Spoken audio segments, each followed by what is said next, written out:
তুমি আমায় করতে শুধু জীবনে অনেক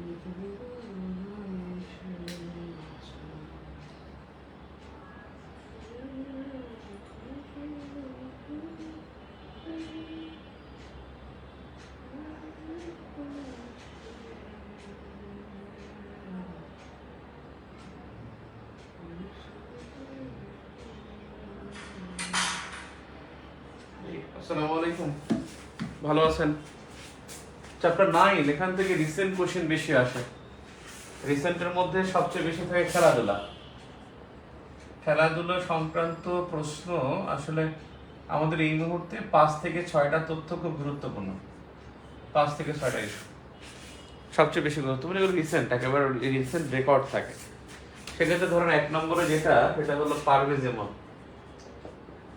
পারভেজ হোসেন ইমন, এবং এটা এই মুহূর্তে প্রশ্নের গুরুত্বটা অনেক বেশি থাকে, খুবই বিষয় বেশি থাকবে। সেটা হলো সে পারভেজ ইমন দ্রুততম বাংলাদেশি T20 ইন্টারন্যাশনাল সেঞ্চুরিয়ান এবং দ্বিতীয় বাংলাদেশি। এই দ্রুততম মানে 53 বলে, আর হলো ও দ্বিতীয় সেঞ্চুরিয়ান। প্রতিপক্ষ ইউএই, প্রতিপক্ষ সংযুক্ত আরব আমিরাত। এর একটা গুরুত্বপূর্ণ ইনফরমেশন। প্রথম ছিল তামিম ইকবাল। সম্প্রতি রাজনীতিতে জয়েন করার কারণে এখনকার প্রশ্নে তামিম ইকবালের রেকর্ড খুব গুরুত্বপূর্ণ। তামিম ইকবাল আজ থেকে 9 বছর আগে করেছিল, 2016 সালে। ওটা করেছিল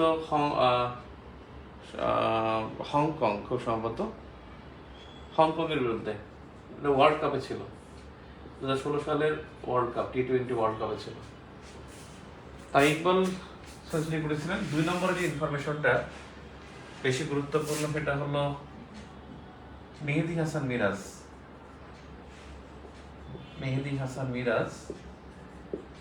মিরাজ বেশ কয়েকটা রেকর্ড করছেন।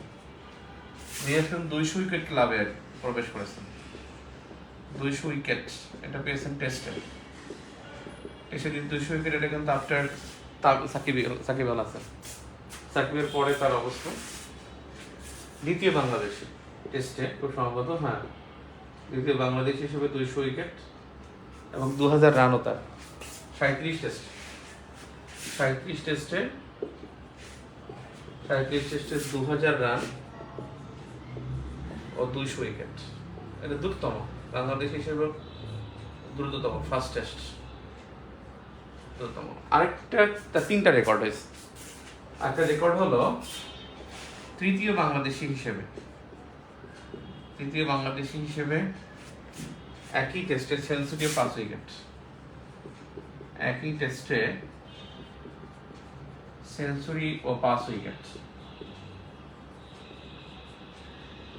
আরেকটা গৌরবময়, সেটাও তৃতীয় বাংলাদেশি হিসেবে 1 মাসে সেরা টেস্ট ক্রিকেটার, বিশ্বের সেরা টেস্ট ক্রিকেটার। সেটা হলো এপ্রিল 2025। আরেকটা গুরুত্বপূর্ণ রেকর্ড হলো সে টেস্ট ক্রিকেটে দ্বিতীয় বাংলাদেশি, দ্বিতীয় সেরা অলরাউন্ডার।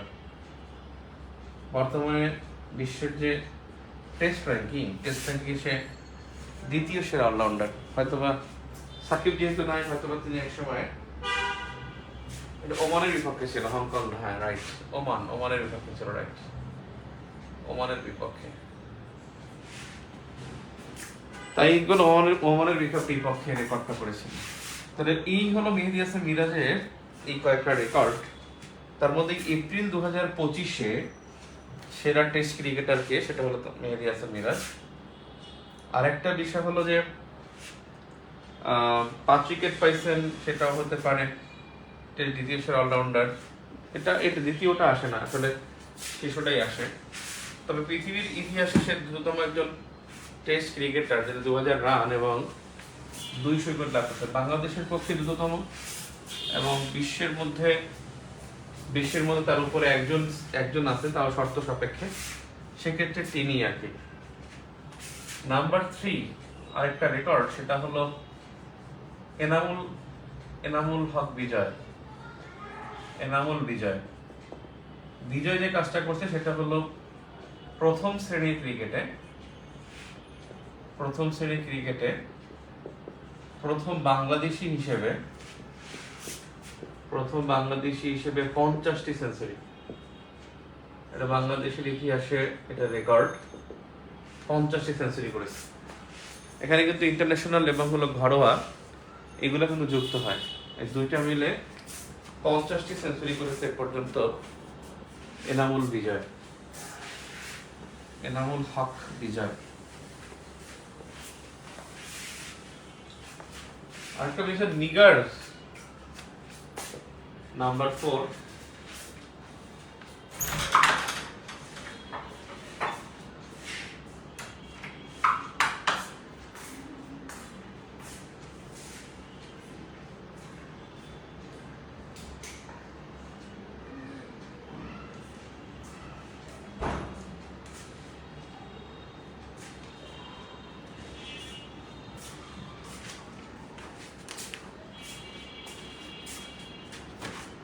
ওয়ানডে ক্রিকেটে একটা হলো নিগার সুলতানা। ওডিআই ক্রিকেটে দ্রুততম সেঞ্চুরি করেন, 78 বলে দ্রুততম সেঞ্চুরি করেন নিগার সুলতানা। নিগার রশিকা, নিগার সুলতান।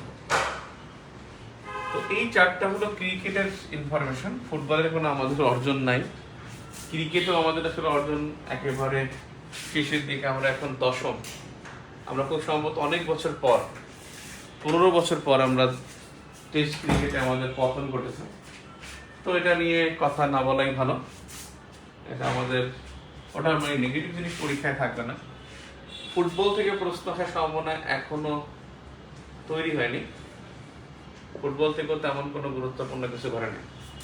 ক্রিকেট থেকে আসতে পারে, খেলাধুলা থেকে, আর বেসিক কিছু ইনফরমেশন আসে যে বাংলাদেশ প্রথম কবে খেলছে, বাংলাদেশ সর্বোচ্চ রান কত, সর্বোচ্চ এটা সেটা, এগুলো থাকে। সেক্ষেত্রে আমরা যদি 3টা ভাগ করি, যেমন আমরা মানে টেস্ট কিন্তু বাংলাদেশের অর্জন 22টি টেস্ট জিতছে, 22টি টেস্ট জয়। বিদেশের মাটিতে 23টি টেস্ট জয়, 23টি টেস্ট জয়। বিদেশের মাটিতে 9টি, 23টি জয়। কারণ কয়েকদিন আগে বাংলাদেশে খেলে গেছে জিম্বাবুয়ে, তাদের কাছ থেকে তাদের সাথে আমরা জয়লাভ করছি। 23টি টেস্ট জয়, আর বিদেশের মাটিতে 9টি জয়। এইটা একটা ইনফরমেশন। আর একটা যেটা প্রথম টেস্ট বাংলাদেশ খেলছে, এটা কিন্তু বেশ কয়েকবার পরীক্ষা আসছে। 26 জুন 2000 সালে প্রতিপক্ষ ছিল 26 জুন 2000 হল টেস্ট মর্যাদা বাংলাদেশ লাভ করেছিল 26 জুন 2000 সালে। আর বাংলাদেশ প্রথম টেস্ট খেলে 10 নভেম্বর 2000 সালে। প্রতিপক্ষ ছিল ভারত। তৎকালীন বঙ্গবন্ধু স্টেডিয়ামে খেলা হয় ঢাকায়, এখন যেটা জাতীয় স্টেডিয়াম নামে পরিচিত। এখন এটা ফুটবল, আগে এখানে ক্রিকেট হইতো। 2005 সালের পর থেকে অ্যালায়েন্স গভর্নমেন্ট 2006 সাল থেকে এখানে এটা ফুটবলকে দিয়ে দেওয়া হয় এবং নাম করা হয় জাতীয় স্টেডিয়াম। তো ব্যাপক আগ্রহ ছিল। আমি তখন 2000 সালে ক্লাস 8-এ পড়ি। টেস্ট খেলা অত বুঝি না তখন, বাট এত পেপার পত্রিকা পড়ি মানে স্মৃতিতে ভেসে ওঠে। জামিল ইসলাম বুলবুল তিনি ছিলেন প্রথম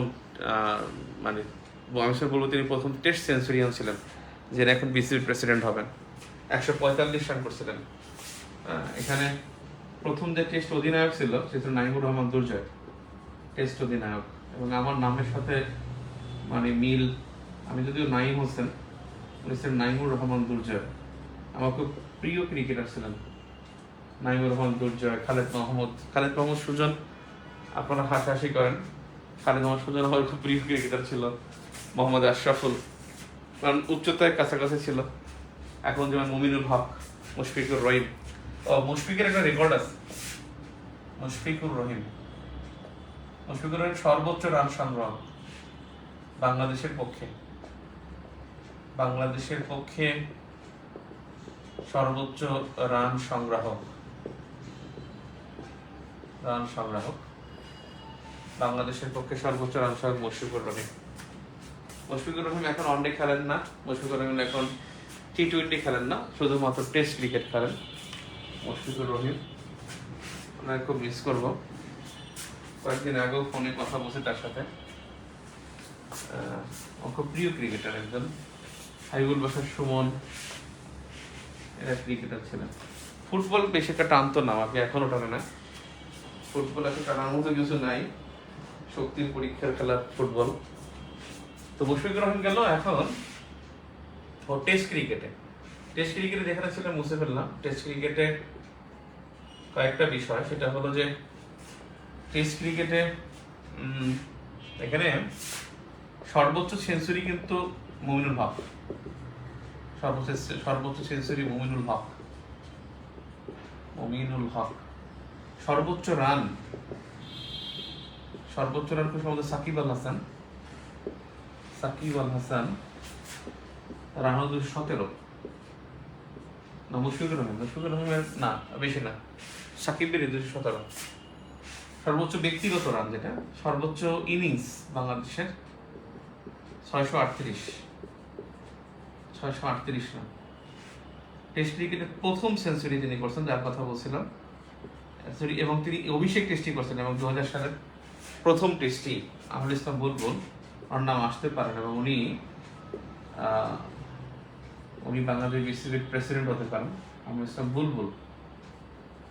বুলবুল খুব বিরক্তিকর একটা খেলোয়াড় ছিল। উনি ওই সময় বিরক্তিকর ছিল, কিন্তু টেস্ট ক্রিকেট তো 145 রান, উনি অনেক রান করছিলেন। এবং বাংলাদেশ প্রথম ইনিংসে বাংলাদেশ রান করছিল 400 রান। সবাই মানে অবাক হয়ে গেছে যে বাংলাদেশ 400 রান করলো। আর দ্বিতীয় ইনিংসে বাংলাদেশ 90 রান অল আউট হয় দ্বিতীয় ইনিংসে, যে কারণে বাংলাদেশ ইনিংসে পরাজিত হয়। ভারত করেছিল মনে হয় না, ভারত বেশি করেছিল। বাংলাদেশ দ্বিতীয় ইনিংসে 90 রান অল আউট হয়ে যায় মাত্র। এটা বাংলাদেশের জন্য একটা লজ্জা ছিল যে প্রথম ইনিংসে 400, দ্বিতীয় ইনিংসে 90 রান অল আউট। এই টেস্ট ক্রিকেট, বাংলাদেশের টেস্ট ক্রিকেটের ওই রেজাল্টটাই ইম্পর্টেন্ট, আর কিছু না। ওডিআইতে বাংলাদেশ প্রথম ওডিআই যেটা খেলছিল, ওডিআই ওয়ানডে ইন্টারন্যাশনাল, বাংলাদেশের প্রথম ওডিআই যেটা ছিল ইন্টারন্যাশনাল, সেটা 1986 সালে। প্রতিপক্ষ ছিল পাকিস্তান।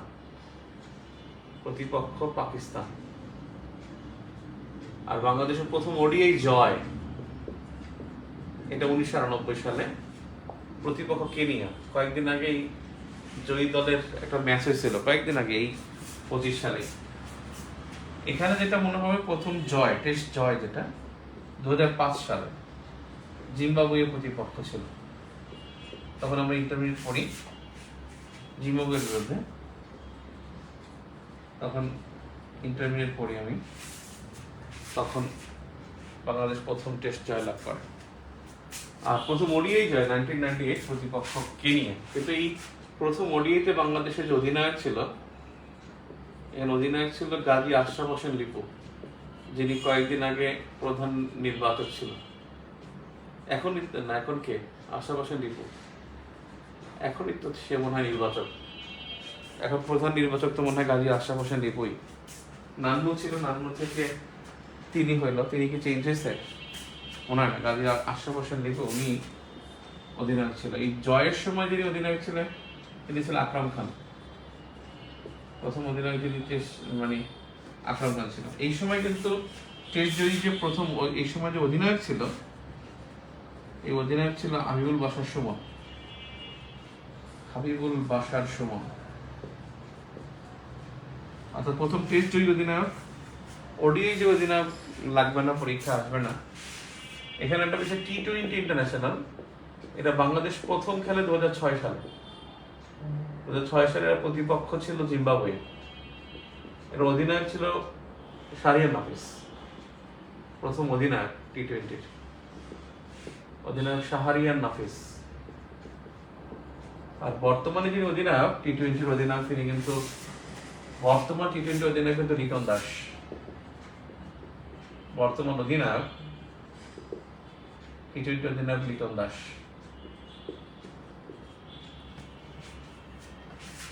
বর্তমানে টি-20 অধিনায়কটা কিন্তু মনে রাখতে হবে, এটা কয়েকদিন আগে হয়েছে, মানে স্পেশালি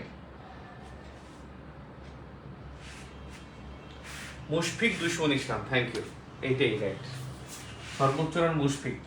এটা একটু আমার কনফিউশন ছিল, 219 রান। Thank you. সাকিব 217 করছিল, মুশফিক 3 বার ডাবল সেঞ্চুরি করছে।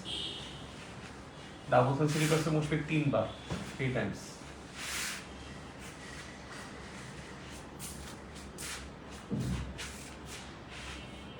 আর মুশফিক 219 সর্বোচ্চ রান। আর ওয়ানডেতে যে সর্বোচ্চ রান, ওয়ানডেতে সর্বোচ্চ রান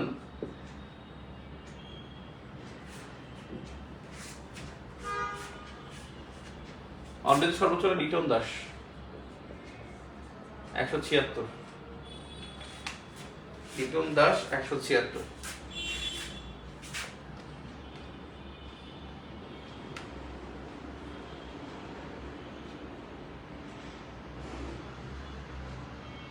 আর টি-20-তে হাইয়েস্ট স্কোর, মানে পার্সোনাল স্কোর যেটা, এটা কি ইমনের নাকি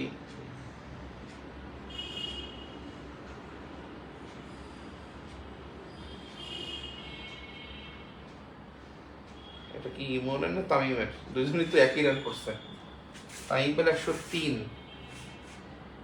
নট আউট ছিল। আর পারভেজ ইমন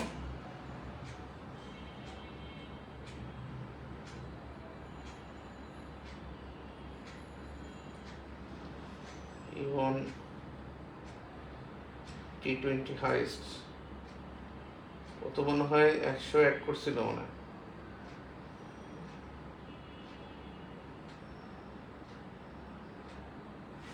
একশো করে আউট হয়ে গেছিল নাকি? পারভেজ ইমন প্রোফাইল ব্যাটিং টি-20 100ই রাইট। এখানে টি-20-তে সর্বোচ্চ ব্যক্তিগত innings 103, Tamim not out. Tamim সর্বোচ্চ রান। আর একটা জিনিস যেটা হলো নাহিদ রানা, তিনি সর্বোচ্চ গতির বল করেছেন। নাহিদ রানা 152 কিলোমিটার গতিতে টেস্টে রান করেন, টেস্টে বল করেন। নাহিদ রানা সর্বোচ্চ গতির বল এ পর্যন্ত 152 কিলোমিটার গতিতে বল করেছেন নাহিদ রানা।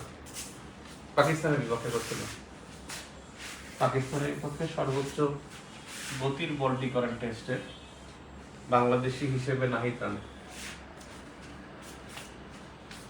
প্রতিপক্ষ পাকিস্তান।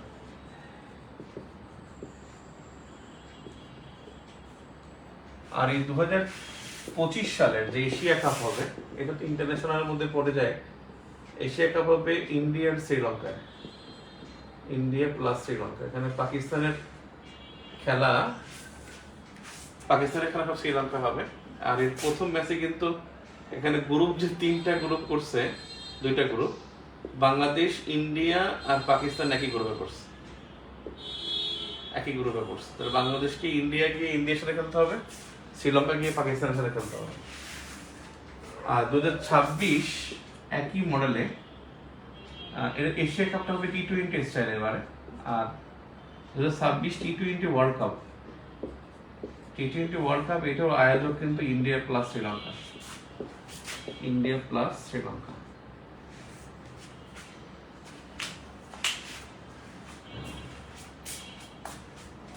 এখানে রিসেন্ট আসে আমি আপনাদের যে জিনিসটা হলো যে প্রফেসর ইউনুস, আমি ইউনুসের ক্লাস আছে আপনি দেখবেন আমার যে প্রিভিয়াস ক্লাস ইউনুসের উপরে ক্লাস আছে, এই ক্লাসটা ফলো করবেন ইউনুসের উপরে। এখান থেকে চ্যাপ্টার 9-এ এইটার পরে যেটা আছে সেটা হলো যে জুলাই রেভলিউশন, যেটা আমি জুলাই রেভলিউশন খেলাধুলা রিসেন্টলি আসে বুঝছেন, এখানে বেসিক কোশ্চেন একটু কম আসে। আর আসলে এখানে মানে বেসিকগুলো দেখে টানা পড়বেন, পরীক্ষার সময় পরীক্ষার প্রশ্নের ব্যাখ্যায় আমি বাকিটা আলোচনা করে দেবো। সবসময় কোশ্চেন যেটা হয় আপনারা একেবারে পুরো গাইডেন্সটা পাবেন, সেটা হলো যখন এটা পরীক্ষার প্রশ্ন হয় তখন ওই প্রশ্নটা কিন্তু ওই টপিকের মধ্যে মোস্ট হাইলাইটেড থাকে, সেটা কিন্তু পরীক্ষায় আসে। সো আপনারা যে কাজটা করবেন সেটা হলো পরীক্ষা বেশি বেশি দিবেন, আর পরীক্ষার ব্যাখ্যা পড়বেন, ক্লাস করবেন। টেস্টগুলোতে ইনশাল্লাহ আপনারা সেই 6টা পাবেন আশা করি। জুলাই বিপ্লব থেকে প্রশ্ন না হয়ে পারবে না যদি কোনোভাবে গভর্নমেন্ট ডিসম্যান্টেল না হয়, এই গভর্নমেন্ট যদি থাকে তাহলে জুলাই রেগুলেশন থেকে প্রশ্ন আসবেই। জুলাই আসলে রেগুলেশন না, জুলাই আপরাইজিং, এটা বিপ্লব না, আপরাইজিং। আপনারা দেখছেন একদিন কয়েকদিন আগে গ্রুপে লেখালেখি হয়েছিল যে আমি ক্লাসে বলছিলাম যে জুলাইতে এটা গণহত্যা হয় নাই, এটা হচ্ছে মানবতা বিরোধী অপরাধ। ঠিক তেমনি বাংলাদেশের ইন্টারন্যাশনাল ক্রাইমস ট্রাইব্যুনাল, যে ক্রাইমস ট্রাইব্যুনাল বাংলাদেশের যিনি chief prosecutor barrister Tajul Islam, তিনি কিন্তু নিজেও বলছেন এটা গণহত্যা হয় না। বেসিক্যালি ইন্টারন্যাশনাল ল আছে, ল ফ্যাক্ট ফাইন্ডিং থাকে। সো সেক্ষেত্রে এখানে বিপ্লব বলা যায় না, জুলাই অভ্যুত্থান, জুলাই বিপ্লব না। বিপ্লব না কেন? কারণ বিপ্লব হতে হলে একটা ম্যানিফেস্টো লাগে, এখানে আগে থেকে একটা ম্যানিফেস্টো হয় নাই। তাদের একটা উদ্দেশ্য ছিল বিপ্লবে হয় কি যে আমি এইটাকে চেঞ্জ করে আমি এইটা চালু করব। এখানে সেটা করে না, এটা জাস্ট পতন ছিল, এবং এটা প্রথমে 9 দফা ছিল, তারপরে 1 দফা ছিল। তো সেক্ষেত্রে এখানে ম্যানিফেস্টোটা ওভাবে হয় না যে আমরা এই ম্যানিফেস্টোর আলোকে করি, এই জন্য এটা বিপ্লব বলা যাবে না, এটাকে অভ্যুত্থান বলতে হবে। এবং এটা নিয়ে অনেক লেখা আছে, অনেক ফাইন্ডিংস আছে। যাই হোক, এখানে যেটা হচ্ছে যে জুলাই আপরাইজিং, এটাকে আবার বলছে যে মানে অনেকগুলো নামে করতে যায়, জুলাই বসন্ত, জুলাই বসন্ত এটা বলছে। আবার এটা বলছে যে মনসুন, মনসুন মনসুন রেগুলেশন বলছে, মানে নামে ডাকা হয়েছে, একজন কলামিস্ট এই নামে দিচ্ছে। তারা আবার আন্দোলনকারীরা বলছে মুক্তিযুদ্ধ 2.0, এগুলো এইসব নামে ডাকা হয় আর কি। বেসিক্যালি এটা জুলাই আপরাইজিং, এটা 21 ডেজ ছিল, 21 দিন, অর্থাৎ 15 জুলাই টু 36 জুলাই, 36 জুলাই বা 5 আগস্ট, এখানে 21 ডেজ, 21 দিন, 15 জুলাই থেকে 36 জুলাই পর্যন্ত এটা ছিল। আর এই বিপ্লবে আসলে সবচেয়ে বেশি ভূমিকা রাখছে জেনজি, অর্থাৎ জেন জেট, অপারেশন জেট, অর্থাৎ 1997 থেকে 2012 পর্যন্ত যাদের বর্ন ইন 1997 থেকে 2012। আর জেনারেশন আলফা, যেটা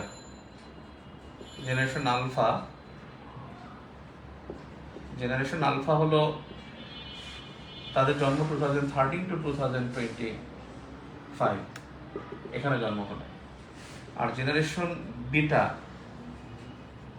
এভাবে লেখেন না, বিটা, জেনারেশন বিটা যেটা হলো 2025 থেকে 24, আর 2025 থেকে 2039, এই সময় যারা জন্মগ্রহণ করবে যারা, এরা হবে বিটা অপারেশন, মানে জেনারেশন বিটা।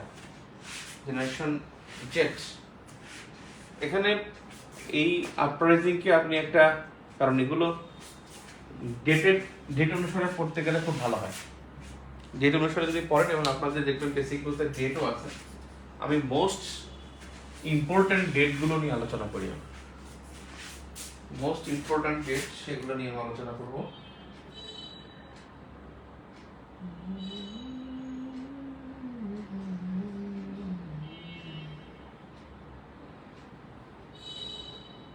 টেস্ট ভিউ কবে আসবে? টেস্ট ভিউ কাজ চলতেছে। আমি নিজে আজকে সারাদিন পড়াশোনা করেছি, সারাদিন সকল কাজের ফাঁকে আমি পড়াশোনার মধ্যেই ছিলাম, যাতে টেক্সট বুকটা আমি সব ইনফরমেশনগুলো দিতে পারি। রিসেন্ট যেগুলো মিসিং পেপার ছিল, আজকে থেকে পুরো মে মাসের 20 দিনের পত্রিকা পড়ছি, মানে আবার পড়ছি, রিভিউ করছি, তারপরে কারেন্ট অ্যাফেয়ার্স দেখছি, তারপরে বই দেখছি, সিলেবাস দেখছি। আমি কালকে থেকে বেসিক্যালি আমার কাজ শেষ, আমার টাইপ একবার হয়ে গেছে, কালকে থেকে জাস্ট কারেকশন প্রুফে যাবো এবং এটা গুছাবো। মানে ইনফরমেশন থাকবে জাস্ট এক লাইনে, ব্যাখ্যাটা থাকবে এক লাইনের মধ্যে এবং 4টা অপশনে মানে খুব ইম্পর্ট্যান্ট প্রশ্নগুলো দেওয়া হবে। আশা করি এটা যদি কেউ যদি এটা একবার পড়ে, বেসিক ভিউ যে পড়ছে তার একটা মানে ভালো একটা রিভিউ হবে, চমৎকার রিভিউ হবে টেস্ট ভিউ ইনশাল্লাহ। মানে যেহেতু এখানে পুরো 3500 প্রশ্নের ব্যাখ্যা, আনবিলিভেবল একটা প্রিপারেশন হবে ইনশাল্লাহ। কারণ আমি ব্যাখ্যাগুলো ভালোভাবে করারই চেষ্টা করি, সো ব্যাখ্যা সহ পড়লে ভালো হবে আর গুরুত্বটা বোঝা যায়। ব্যাখ্যা সহ পড়লে গুরুত্বটা বোঝা যায়, প্রশ্নের গুরুত্ব আসলে আছে কিনা। ঠিক আছে, তো আমি আপনাদের একটা খবর দিয়ে রাখি, সেটা হলো যে অনেকেই দেখা গেছে যে মানে প্রাইমারি এবং নিবন্ধনের জন্য আলাদা করে পড়ে, বেসিক্যালি আলাদা করে পড়তে হয় না, যারা বিসিএস পড়ে তাদের আর পড়তে হয় না। তারপরেও যারা মোটামুটি তাদের টার্গেটই প্রাইমারি অথবা নিবন্ধন, তাদের জন্য একটা বই বেরোচ্ছে আমার ইনশাল্লাহ, টিচার্স ভিউ। এখানে যেটা থাকবে যে পুরো দুইটার পরীক্ষার প্রশ্ন, কারণ দুইটার সিলেবাস একেবারে কাছাকাছি, মানে প্রশ্নের প্যাটার্ন একই বলতে গেলে। প্রাইমারিতে একটু কঠিন হয়তো তারপরও। তো এখানে সব টপিক ওয়াইজ তাদের প্রিভিয়াস কোশ্চেন থাকবে, বেসিক স্টাইলি সাজানো হবে, তারপরে ওখানে গুরুত্বপূর্ণ টপিক থাকবে, মানে বাংলা ইংরেজি সাধারণ জ্ঞান, ম্যাথ, সব সহ আর কি। ব্যাখ্যা থাকবে, শর্ট আলোচনা থাকবে, যেটা একবারে বেসিক আলোচনা সেটা থাকবে, এবং কিছু কোশ্চেন হয়তো বা এখানে দেওয়া থাকবে, শেষে আবার সব প্রশ্নগুলো একত্রে দেওয়া থাকবে। আমার মনে হয় এটা খুব ভালো একটা বই হবে, স্ট্যান্ডার্ড, মানে বই স্ট্যান্ডার্ড হওয়াটা ভালো। হাবি জাবি কতগুলো সাইপাস থাকবে না। তো এখানে গুরুত্বপূর্ণ ডেট যেটা আমি যদি বলি 1 জুলাই, এটা খুব গুরুত্বপূর্ণ। এটা হলো বৈশা গঠিত, বৈশা মানে বৈষম্য বিরোধী ছাত্র আন্দোলন গঠন, বৈষম্য বিরোধী ছাত্র আন্দোলন এটা গঠন হয় 7 জুলাই। এটা খুব গুরুত্বপূর্ণ একটা ডেট, সেটা হলো এই দিনে বাংলা ব্লকেট হয়, বাংলা ব্লকেট এটা হয় 7 জুলাই। তারপরে গুরুত্বপূর্ণ ডেট হলো 14 জুলাই, গুরুত্বপূর্ণ যেগুলো 14 জুলাই, যেখানে শেখ হাসিনা রাজাকার শব্দটি ব্যবহার করেন, এরপরে যেটা হলো 16 জুলাই, আবু সাইদ শহীদ হয়। 16 জুলাই আবু সাইদ শহীদ হন। এখানে যেটা হয়েছে যে তিনি ইংরেজি বিভাগ এবং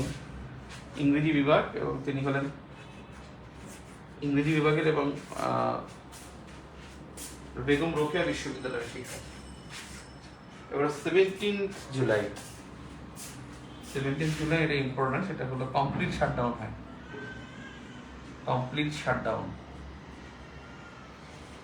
19 জুলাই এ সময় ইন্টারনেট এখানে হলো যে 19 জুলাই যে কারফিউ জারি, প্রথম ধাপের কারফিউ জারি হয়, 19 জুলাই। এরপরে গুরুত্বপূর্ণ 31 জুলাই, যেটা হলো 31 জুলাই, রিমেম্বারিং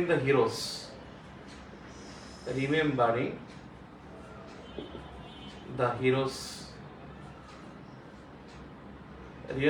হিরোজ, অর্থাৎ যারা শহীদ হয়েছে তাদেরকে স্মরণ করার জন্য এটা হয়। আর এরপরে হলো 3rd আগস্ট, এটা হলো যে এক দফা ঘোষণা। 5th August march to Dhaka,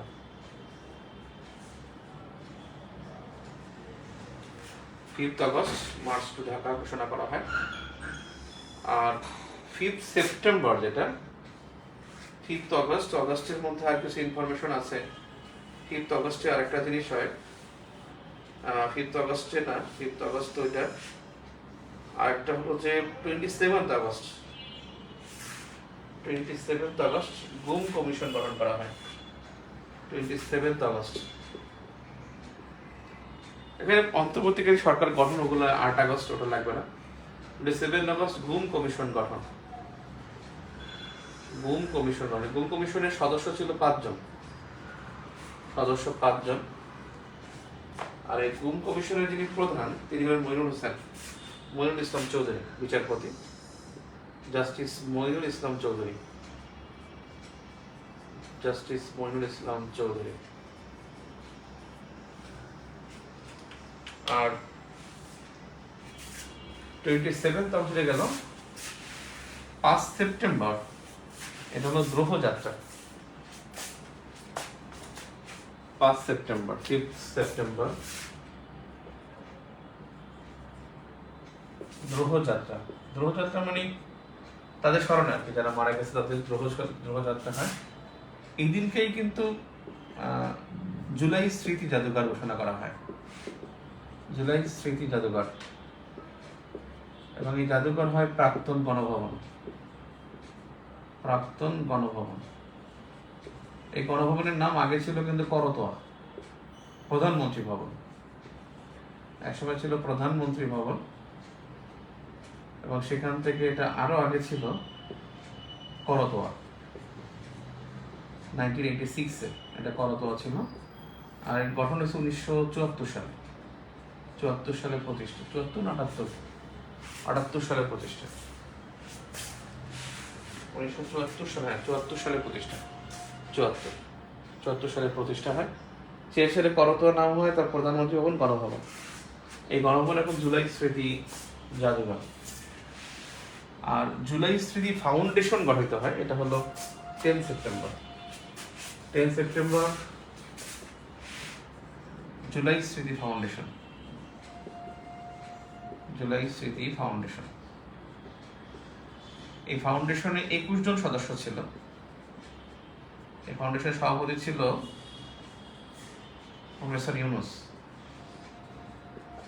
doctor Yunus. তিনি ছিলেন, ডক্টর ইউনুস তিনি ছিলেন প্রতিষ্ঠাতা, মানে প্রধান। আর জুলাইতে শহীদ হয়েছে কয়জন, একটা বিষয়, শহীদ কয়জন? শহীদ সংখ্যা হলো 1425 জন। গতকালকে কিন্তু একজন মারা গেছে। 1425 জন, এটা হলো বৈষম্যবিরোধী ছাত্র আন্দোলনের হিসাবে।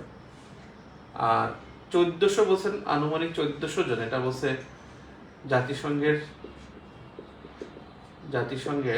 জাতিসংঘ মানবাধিকার কমিশন। মানবাধিকার কমিশন বলছে জাতিসংঘের 1400 জন। 1425 জন, এটা হচ্ছে বৈষম্যবিরোধী ছাত্র আন্দোলন। বৈষম্যবিরোধী ছাত্র আন্দোলন বলছে যে 1425 না, সরি 1426 হবে। আমি সরি, কালকের জন সহ 1426 জন, 1426। এছাড়া সরকারি হিসেবে 717 জন ছিল, ওটা হিসাব করা যাবে না। 1426 জন, এটা হলো বৈষম্যবিরোধী ছাত্র আন্দোলন বলছে এটাই। আর এই আন্দোলনের 2টা কমিটি ছিল, একটা ছিল নাগরিক কমিটি, এখন নাগরিক কমিটি, একটা সমন্বয় কমিটি। সমন্বয় ছিল 158 জন, আর নাগরিক কমিটির সদস্য ছিল 55 জন। আর এই আন্দোলনকারীরা এনসিপি প্রতিষ্ঠা করে, 28/2/2025। এনসিপি, ন্যাশনাল সিটিজেন পার্টি, এটা আপনারা জানেন, যারা ফেসবুক দেখেন তারাই জানেন। বা জাতীয় নাগরিক পার্টি, নামটা সুন্দর হয়েছে, নামটা খারাপ হয় না, জাতীয় নাগরিক পার্টি। এরা এখন পর্যন্ত ম্যানিফেস্টো বা একটা তাদের এজেন্ডা এখনো ঘোষণা করে নাই। এটা উচিত ছিল তাদের 28 তারিখ ঘোষণা করা। অনেক কিছু তার সুন্দর হইতো, মানে যেটা বিপ্লবী সরকার হয়, যদি বিপ্লবী সরকার বলতো, যেহেতু তারা বিপ্লব ক্রাইটেরিয়ার মধ্যে পড়েও না, তারপরে বিপ্লব তারা কিন্তু স্বীকার করে বিপ্লব ক্রাইটেরিয়ার মধ্যে বিপ্লব পড়ে না, বাট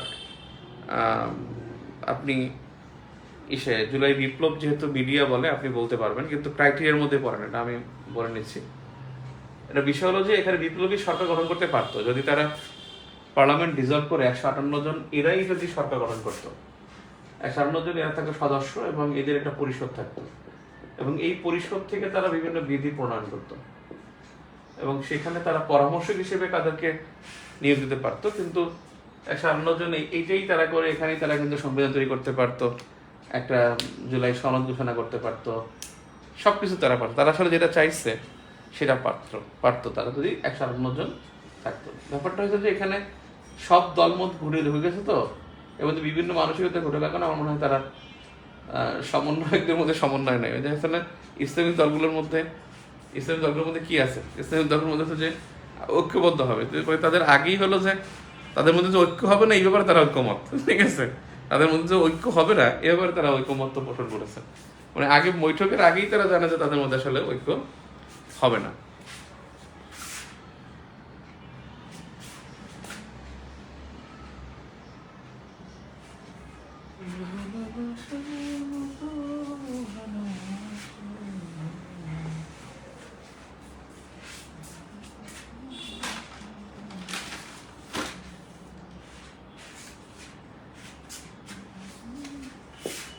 অদম্য 24 এটা একটা ভাস্কর্য। এই ভাস্কর্যটা হলো জাহাঙ্গীরনগর বিশ্ববিদ্যালয়, আর এর শিল্পী যিনি জাকির, নামটা জাকির হোসেন, জাকির হোসেন। জাহাঙ্গীরনগর বিশ্ববিদ্যালয় অদম্য 24 ভাস্কর্য এইটা। আর বহির্বিশ্বে বাংলাদেশ, এটা একটা ফ্যাক্ট। বহির্বিশ্বে বাংলাদেশ, এটার আগে বহির্বিশ্ব অর্গানাইজেশন দেশে কি পড়ে, সেটার মধ্যে পড়বে হলো যে মিশন, এটার মধ্যে পড়বে বাংলাদেশের স্বীকৃতি, বাংলাদেশের স্বীকৃতিটা জরুরি। এটার মধ্যে পড়ে আসলে বাংলাদেশ নেতৃত্বে কোন কোন নেতৃত্বে আছে। আর একটা বিষয় হলো যে বাংলাদেশিদের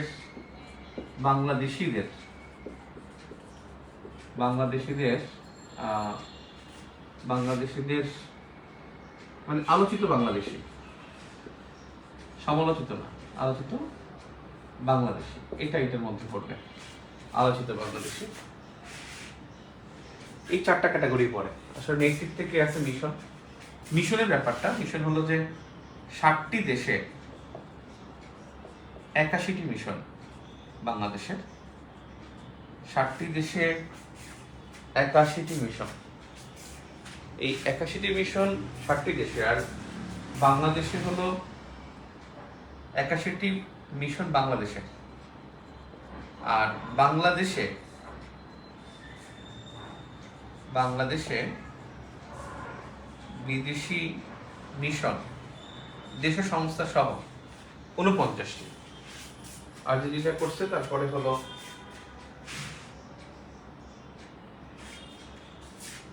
49টি, হ্যাঁ,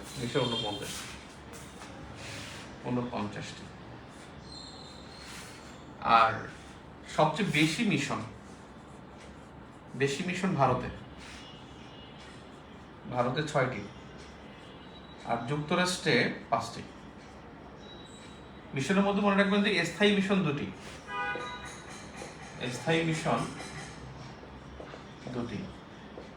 একটা হলো নিউ ইয়র্ক আর একটা হলো জেনেভা।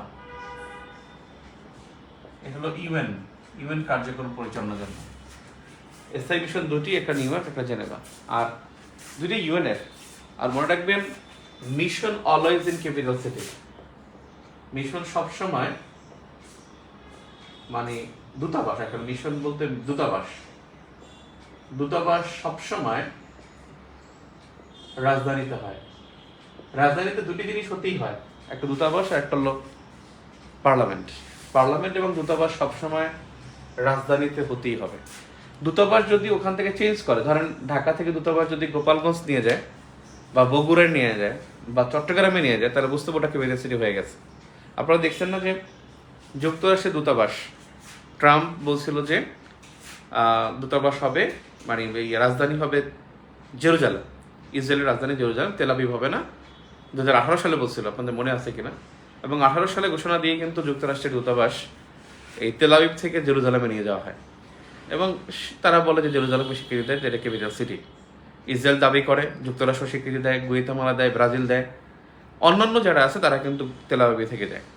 এজন্য মানে তেল আবিবে যেহেতু অনেক দেশের দূতাবাস, তার মানে এটার স্বীকৃতি হলো যে তেল আবিবে আসলে ইসরায়েলের রাজধানী, আর ইসরায়েল মনে করে যে এটা জেরুজালেম, দাবি করে আর কি।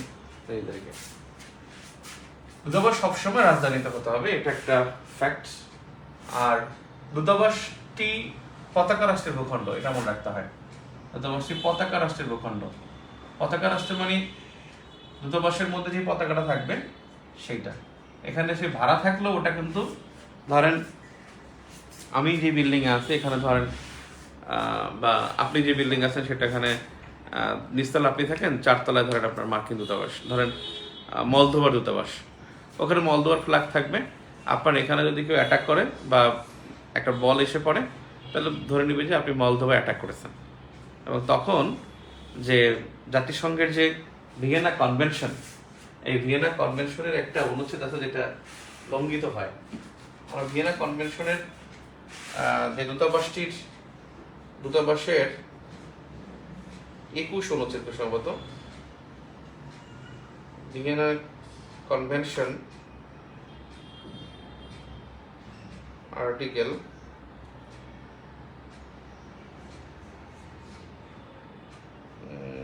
26 মনে হয়,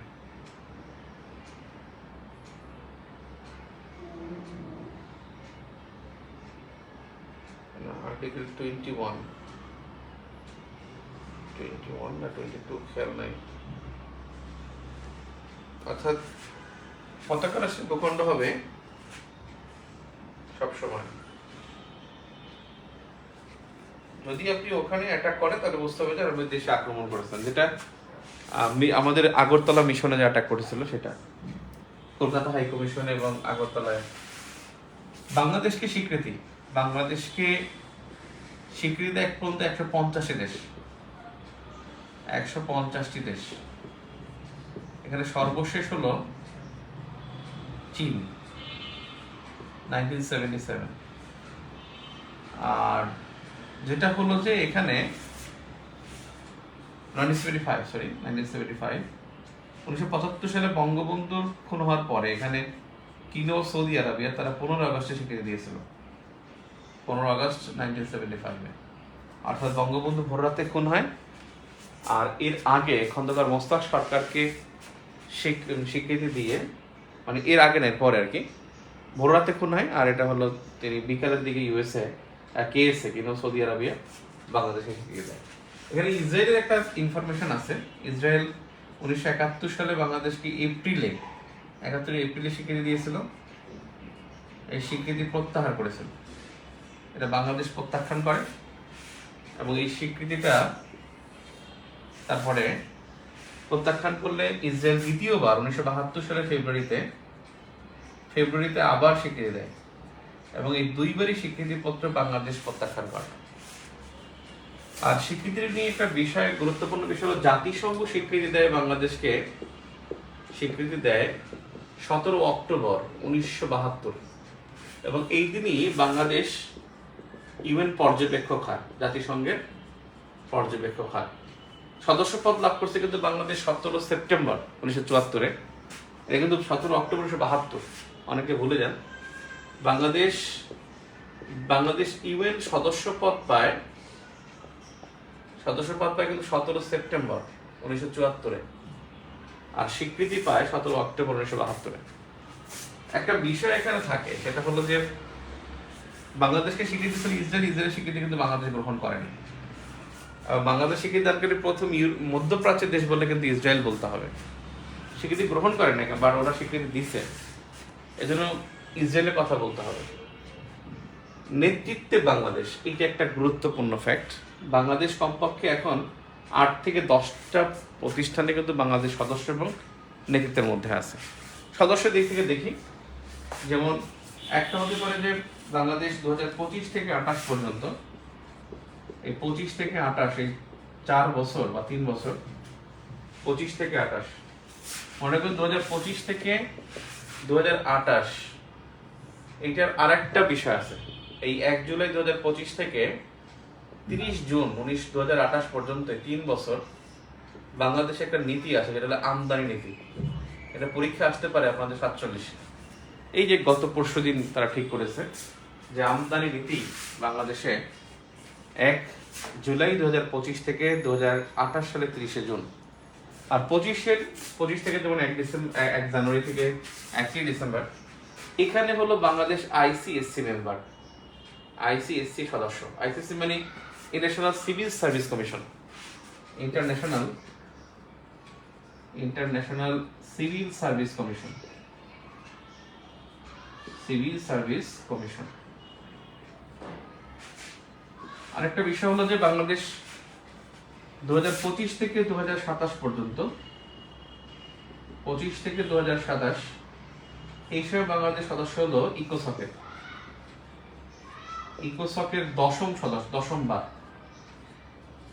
বার সদস্য। বাংলাদেশ 10 বার সদস্য হয় 2025 থেকে 2027 পর্যন্ত। 2023 থেকে 2025 পর্যন্ত বাংলাদেশ কিন্তু ইউএনএইচসিআর এর সদস্য,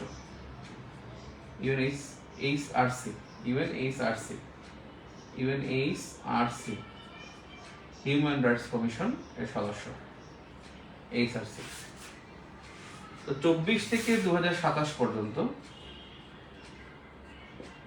24 থেকে 2027 পর্যন্ত বাংলাদেশ আইএলও এর গভর্নিং সদস্য, গভর্নিং বডির সদস্য। এটা বাংলাদেশের ব্যাপক নেতৃত্বের জায়গা। এবং বাংলাদেশ কিন্তু বর্তমানে 2025 থেকে 2027 পর্যন্ত, 24 থেকে 25, বর্তমানে কিন্তু বাংলাদেশ সাধারণ পরিষদে সহসভাপতি। 2026 সালে কিন্তু বাংলাদেশ, 2026 সালে বিডি ইউএনজিএ মানে জেনারেল অ্যাসেম্বলি বা সাধারণ পরিষদে জাতিসংঘের ইউনাইটেড নেশনস জেনারেল অ্যাসেম্বলি বা সাধারণ পরিষদের সভাপতির জন্য সভাপতির প্রার্থী এবং 40 বছর পর বাংলাদেশ সভাপতির প্রার্থী হয়েছে। 1986 সালের পর 2026 সালে আফটার 40 ইয়ার্স বাংলাদেশ সভাপতির জন্য প্রার্থী হয়েছে। তো এখন এই ইউএনজি এর সহসভাপতি কিন্তু 21 জন।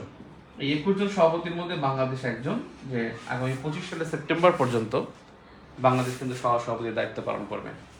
এছাড়াও বাংলাদেশ এই 2025 থেকে 26 বিমস্টেক সভাপতি, বর্তমানে বিমস্টেক সভাপতি। 2025 সালে বাংলাদেশ বিমস্টেকের সভাপতি হয়। এখানেও কিন্তু নেতৃত্বে, গুরুত্বপূর্ণ নেতৃত্বে কিন্তু বাংলাদেশ 25 থেকে 26 বিমস্টেকের সভাপতি।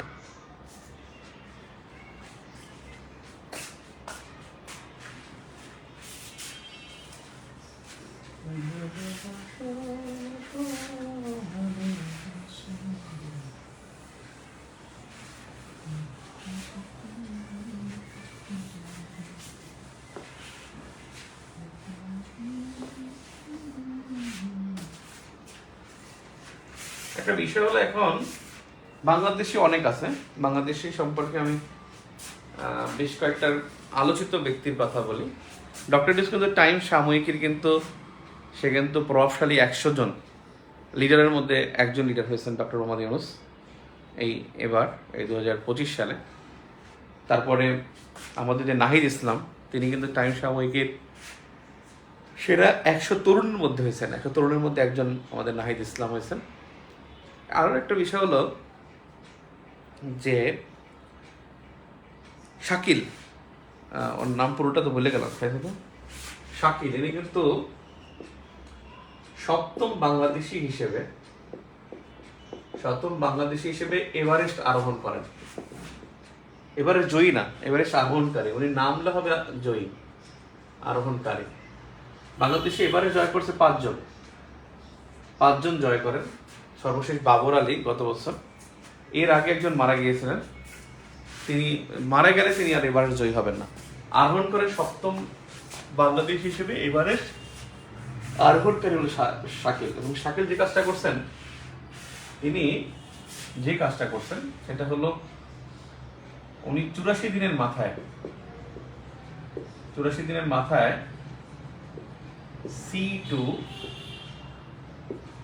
C2 সামিট অর্জন করেন। এখানে সি হলো কক্সবাজার, আর সামিট হলো এখানে এভারেস্ট, মাউন্ট এভারেস্ট। ব্যাপারটা হলো কি যে তিনি পায়ে হেঁটে গেছেন, গত পরশুদিন বা গতকালকে পত্রিকা আসে পায়ে হেঁটে জয় করেন, আজকের পত্রিকা মানে আজকে পায়ে হেঁটে জয় করেন, এভারেস্ট জয়। এবং এবারে সবসময় মে মাসে জয় করে থাকে, এবারে সবসময় মে মাসে জয় হয়। এবার সর্বোচ্চ 30 বার জয় করছেন একজন, 30 বার জয় করে একজন শেরপা, নেপালের শেরপা। আর 21 বার জয় করছেন একজন বিদেশি হিসেবে, নেপালের বাইরে বিদেশি হিসেবে ব্রিটিশ একজন, উনি আছেন প্রসাদ ব্রেন্টন। ওটাও কালকে বা পরশু দিনের পত্রিকা আসছে। ব্রেন্টন 21 বার ব্রিটিশ একজন বিদেশি হিসেবে তিনি সর্বোচ্চ বার এভারেস্ট জয় করেন। আর একজন শেরপার তিনি 30 বার জয় করেন। শেরপার নামটা আমি দিচ্ছি।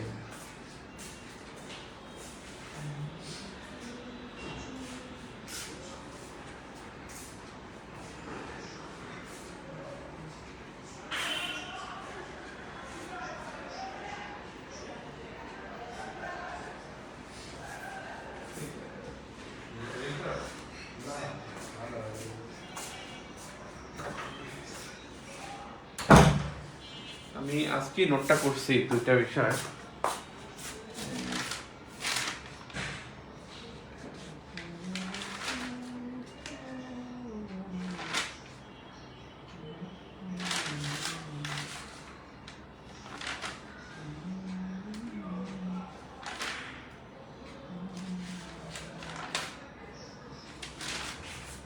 এখন পাবো না, রাখছি মনে হয় টুকরা কাগজে লিখছি তো পাচ্ছি না। এই যে খুব সুন্দর ব্রেনটা নয় সামথিং, আর কি শেরপা যেন উনি, 2 অক্ষরের নাম। তো যাই হোক, 84 দিনের মাথায় তিনি এটা জয় করেন, কক্সবাজার থেকে পায়ে হেঁটে C2 সামিট অর্জন করেন। এখন একটা বিষয় হলো মানে বাংলাদেশের নামে বিশ্বে যে প্রতিষ্ঠান, এরকম প্রতিষ্ঠান বা হলো সড়ক অথবা স্থাপত্য এগুলো আছে, কি কি আছে? যেমন দেখেন আপনি, ধরি বাংলাদেশ গ্রাম আছে, বাংলাদেশ গ্রাম হলো কাশ্মীর, মিনি বাংলাদেশ,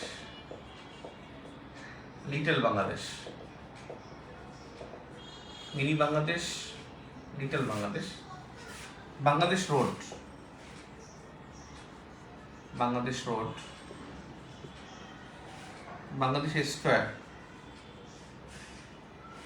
বাংলাদেশ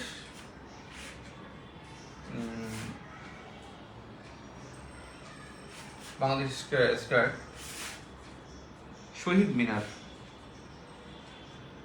তারপরে আছে স্মৃতিসৌধ,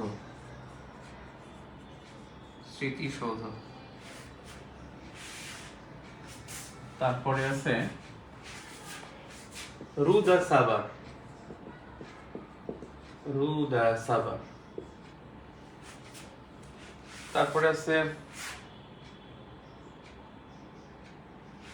বাংলা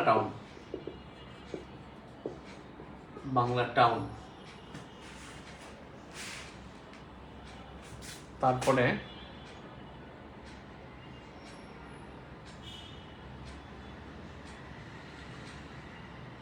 কি আছে,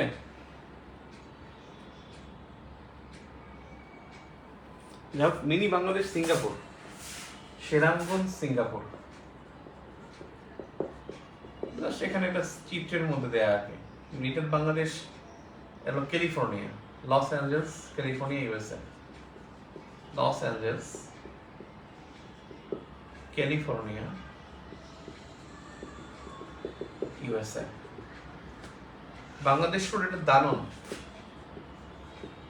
দানন আইভরি কোস্ট, আইভরি কোস্ট, এটা ইংলিশে বলে coast ivory, ivory coast. Bangladesh square এটা হলো লাইবেরিয়া, লাইবেরিয়া। শহীদ মিনার এটা প্রথম যদি বলি, প্রথম হলো ইউকে, আর দ্বিতীয় হলো জাপান, টোকিও। স্মৃতিসৌধ, স্মৃতিসৌধ হয়েছিল প্যারিস, প্রথম স্মৃতিসৌধ প্যারিস। রুদার সাভার এটাও প্যারিস, প্যারিস। আর বাংলাটাও হলো লন্ডন, ব্রিকল্যান্ড, লন্ডনের ব্রিকল্যান্ড।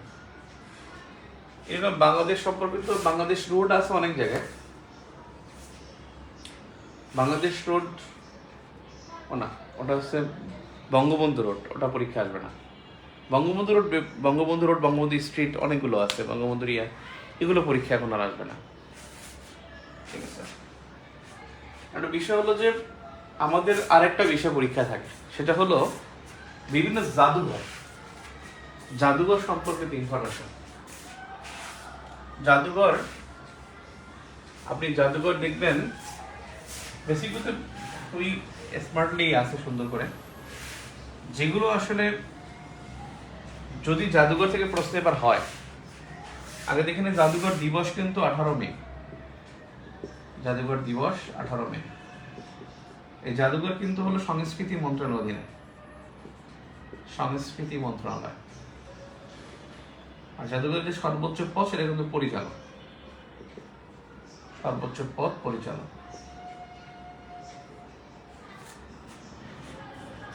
একটা বিষয় হলো যে জাদুঘর সম্পর্কিত যদি কোনো প্রশ্ন আসে এবার, আমি বলতে পারবো রক্স মিউজিয়াম পঞ্চগড়, টাকা জাদুঘর মিরপুর, বাংলাদেশ ব্যাংকের ট্রেনিং সেন্টার, মৎস্য জাদুঘর মৎস্য ভবন, কৃষি জাদুঘর বাংলাদেশ কৃষি বিশ্ববিদ্যালয়। তারপরে আমি বললাম যে ধরেন আপনার পানি জাদুঘর কুয়াকাটা, কুয়াকাটা পটুয়াখালী পানি জাদুঘর, অটার অটার অটার মিউজিয়াম, প্রাণী জাদুঘর মিরপুর, মিরপুর চিড়িয়াখানা, এটা প্রাণী জাদুঘর। নৃতাত্ত্বিক জাদুঘর যেটা চট্টগ্রামে, নৃতাত্ত্বিক জাদুঘর চট্টগ্রামের টোকিওতে আছে দুইটা। একটা আরেকটা হলো যে যদি বলি যে আমি যেটাকে বলে আপনার পুরকীর্তি, যেটা হলো ময়নামতিতে একটা জাদুঘর আছে, ওরা জানে কি বলে, আরে পাহাড়পুরে একটা জাদুঘর, ময়নামতিতে একটা জাদুঘর, কি জানি, পুরাকীর্তি, পুরাকীর্তি জাদুঘর। তারপরে আমি যদি বলি স্বাধীনতা জাদুঘর, যেটা পরীক্ষা আসবে না, এটা খবরদার, এটা ভেঙে ফেলছে যে ইসে সোহরাওয়ার্দী উদ্যানে। মুক্তিযুদ্ধ জাদুঘর, যেটা আগুন লাগছিল এই 5 আগস্টের পরে, যেটা হলো আপনার আগারগাঁওয়ে মুক্তিযুদ্ধ জাদুঘর। যদি জাদুঘর থেকে প্রশ্ন হয় তাহলে ভাই তো জুলাই স্মৃতি জাদুঘর আসবে, এখানে অন্য কোনো জাদুঘর পরীক্ষা দেওয়ার কোনো প্রশ্নই আসে না। যদি জাদুঘর থেকে আসে জুলাই স্মৃতি জাদুঘর 5 সেপ্টেম্বর 2025, এটা গণভবনে, এটা পড়ছে শেরে বাংলা নগর থানায়। এছাড়াও এটা ছাড়া কোনো প্রশ্ন জাদুঘর আসবে না। ঠিক আছে। তো বেসিক্যালি আমাদের এখানে মোস্ট অফ দ্য ইস্যুস শেষ হয়ে গেছে। আপনাদের হলো কালকে যেটা হবে ইনশাল্লাহ, আলোচিত ব্যক্তি, তারপর হলো মৃত ব্যক্তি, তারপরে হলো আপনার চলচ্চিত্র, তারপরে হলো আপনার চিত্রকর্ম, তারপরে হলো আপনার চলচ্চিত্র, চিত্রকর্ম, গান, বিভিন্ন গান, তারপরে হলো নৃত্য, পত্রিকা, সংবাদপত্র, এরপর অন্যান্য, এই কয়েকটা বিষয় আগামীকাল পাবেন ইনশাআল্লাহ। এরপরে এটা আমরা 7টায়, সন্ধ্যা 7:30 আমরা ক্লাসটা রাখবো আগামীকালকে 7:30, এবং 9টায় পরীক্ষা হবে আগামীকালকে, 9টায় পরীক্ষা ইনশাআল্লাহ। ঠিক আছে, 9টায় পরীক্ষা, 7:30 ক্লাস আগামীকালকে। ক্লাস হবে, ক্লাসের পর পরীক্ষা হবে। আপনারা আগে পড়ে রাখবেন আর ক্লাসে রিভিশন দেবেন।